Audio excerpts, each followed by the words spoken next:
ela conquiste tudo que eu não consegui conquistar. Quero que ele seja um grande homem, né? Tenha um futuro brilhante pela frente.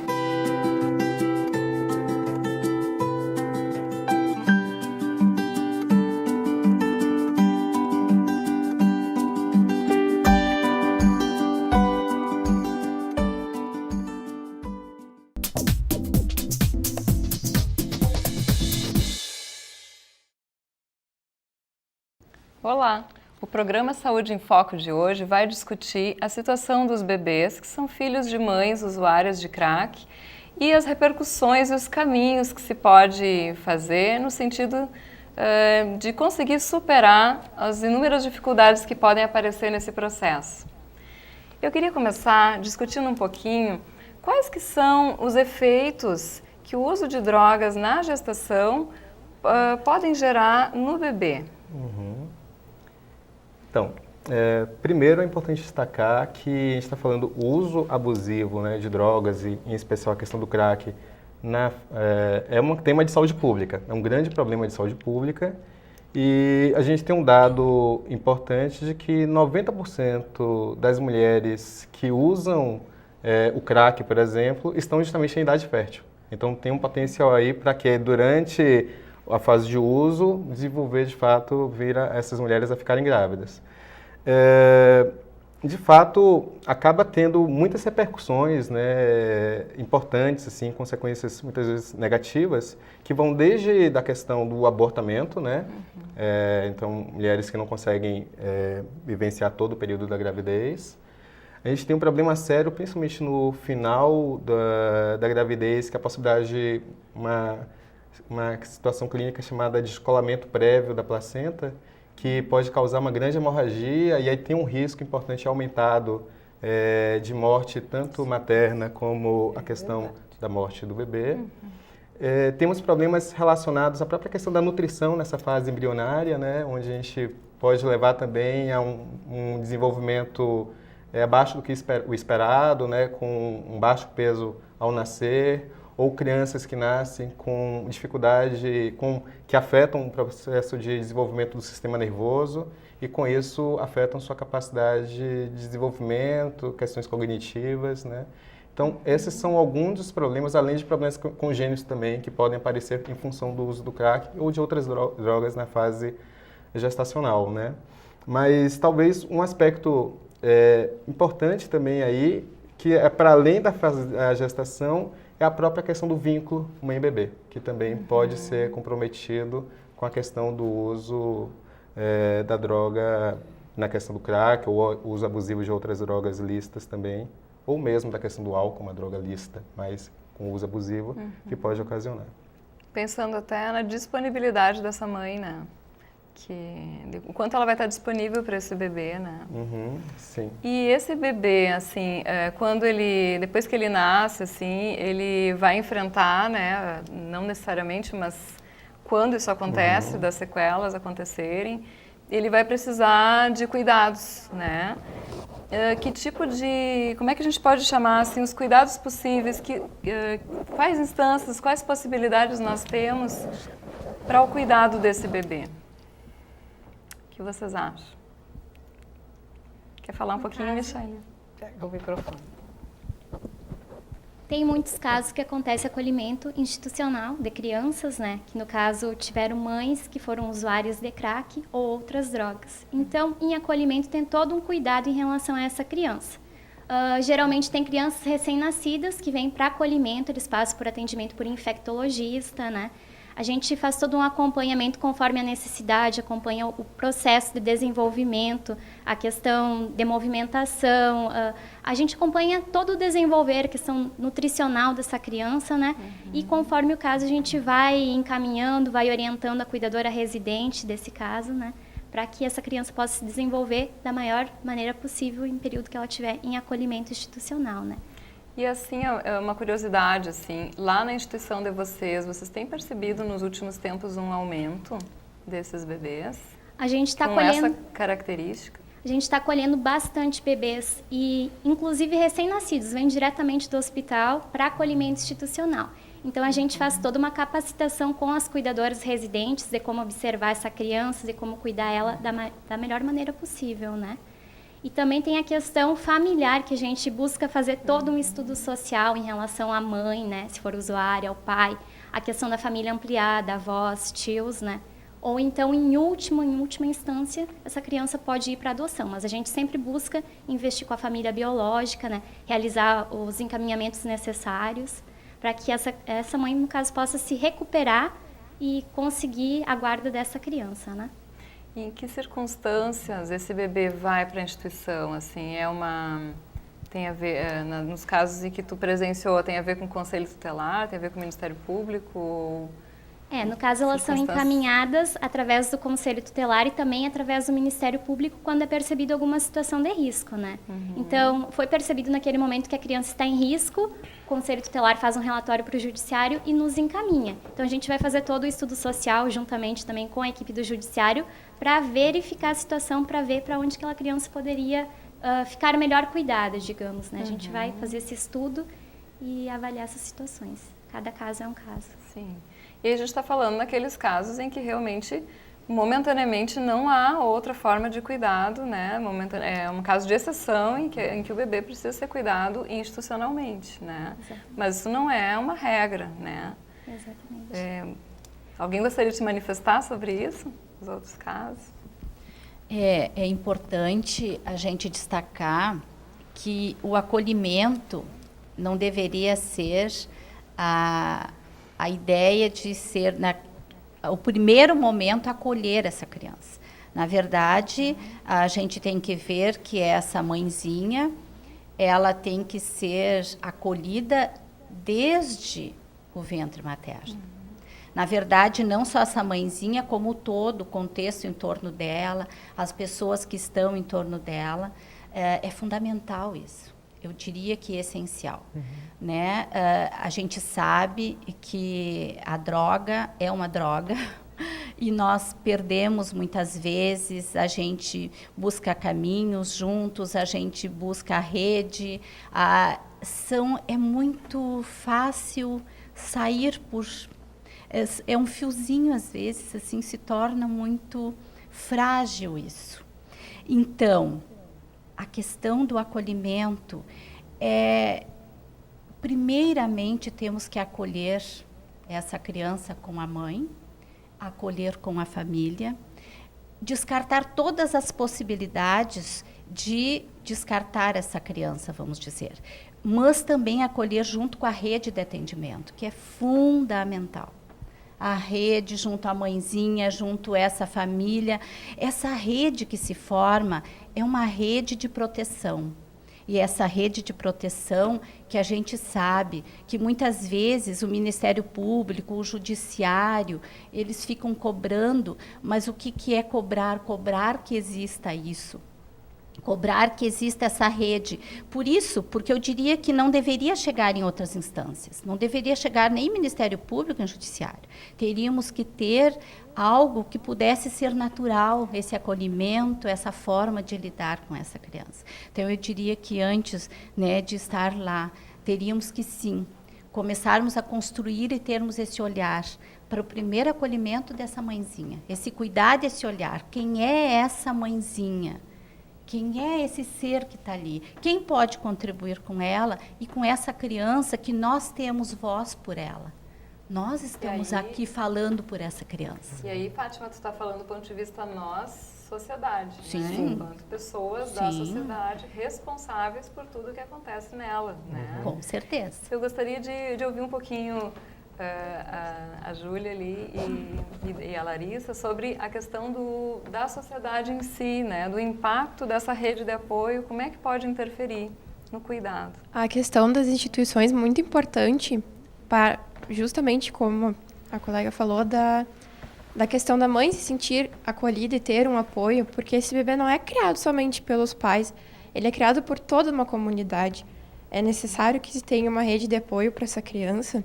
Inclusive, como a gente estava estudando esses dias em aula, que em casos de depressão pós-parto e a questão do vínculo bebê é muito importante a mãe se sentir acolhida por essa comunidade, ter um apoio. é essencial, assim, a ajuda de instituições como as colegas aqui trabalham. E principalmente, assim, para a questão de a mãe poder se sentir, principalmente uma mulher forte para estar ali para o seu bebê. É necessário colocar também que a família pode ajudar muitas das vezes ao tratamento da criança, a ficar com os bebês, né? Inclusive com esses recém-nascidos, né? Que durante os 3 meses são os meses cruciais da vida do bebê, né? Tendo um parentesco consanguíneo de avós, tios, alguém perto que auxilie nisso já ajuda bastante a mãe, né? Então é necessário falar isso.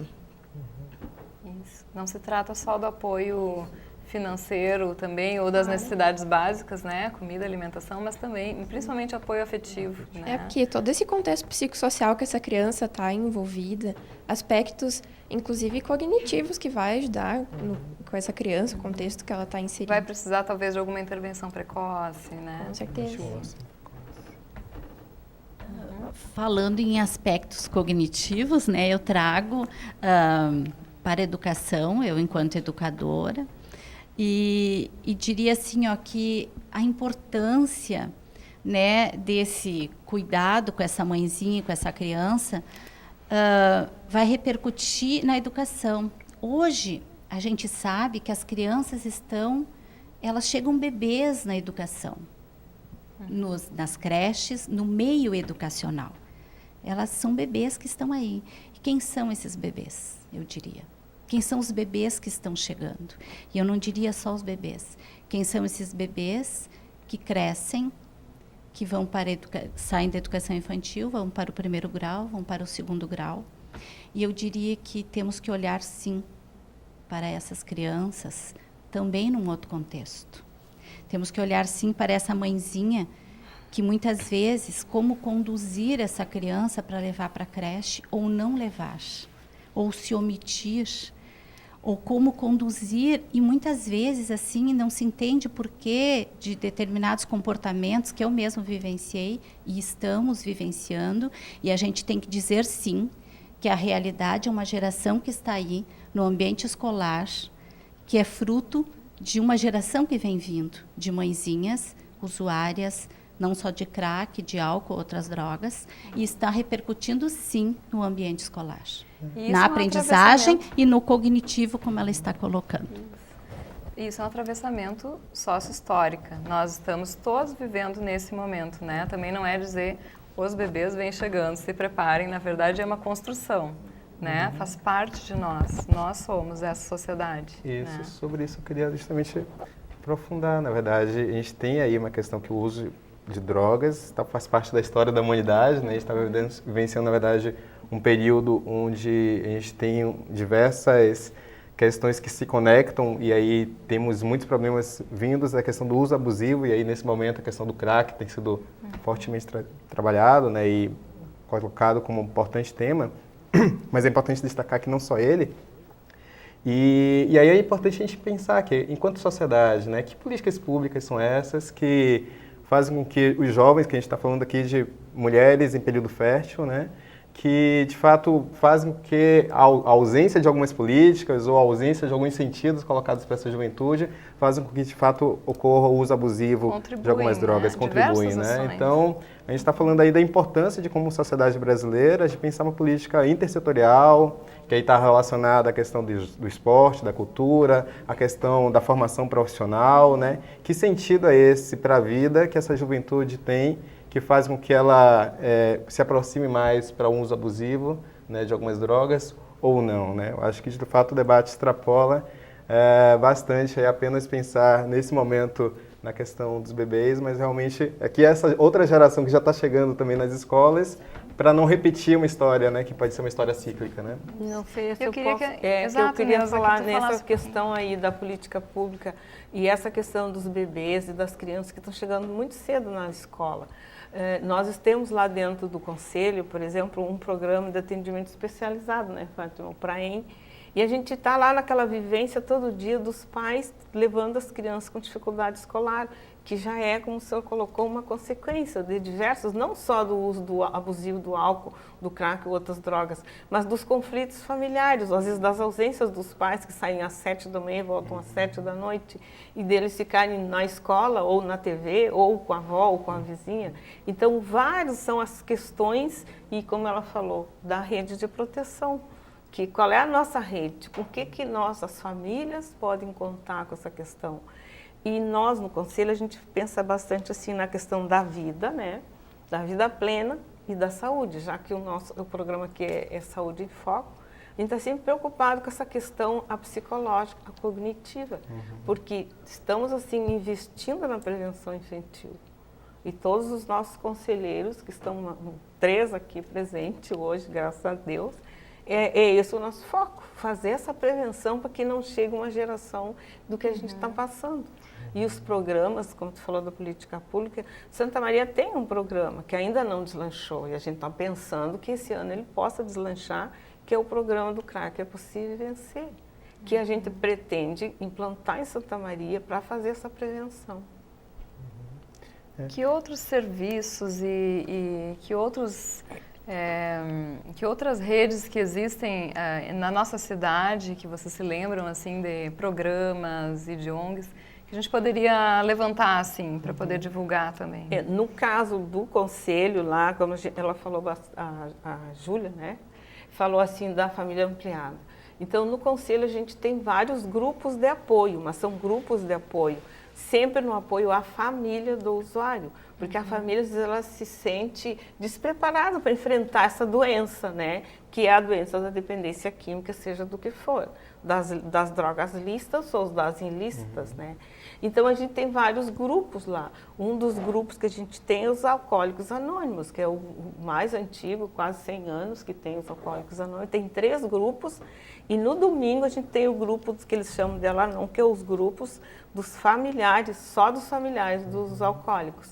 A gente também tem os Narcóticos Anônimos, também que é um grupo muito forte em todo o Brasil, e que tem 2 grupos de Narcóticos Anônimos. Temos o grupo do Amor Exigente, que está sendo iniciado na segunda-feira, não é? Que é só com a família de usuários, para prepará-los, reeducar a família a lidar com esse problema, com essa questão da dependência química. Porque não é só colocar o jovem no internar, vamos internar, vai ficar curado. Ele não vai ficar curado se a família não apoiar e não souber lidar com essa questão, né? E além do mais, a gente também, além de todos esses grupos, nós temos um núcleo de apoio aos usuários, não é? A ressocialização. Esse é um grupo específico, é um grupo meio que fechado, mas muito importante, que são todos aqueles rapazes, os jovens, que vão para dentro dessas comunidades terapêuticas. E eles saem de lá. E o que eles vão fazer? Nem sempre eles conseguem emprego, né? E aí, então, eles têm esse grupo de apoio, para eles não entrar na dependência de novo. Então, são esses os serviços que o Conselho tem lá enquanto sede, mas esses grupos têm em todas as cidades.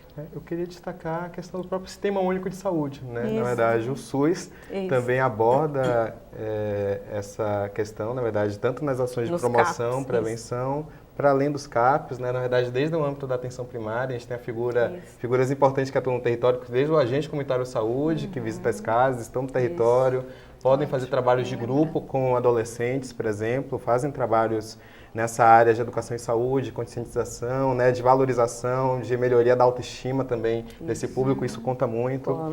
A gente tem a figura dos visitadores do programa Primeira Infância Melhor também, que faz um trabalho de abordagem também, com as gestantes também, de orientações, né, com a primeira infância. A equipe de saúde da família como um todo, né, com os médicos, enfermeiros, né, fazem esse trabalho também de orientação e atendimento em cada território.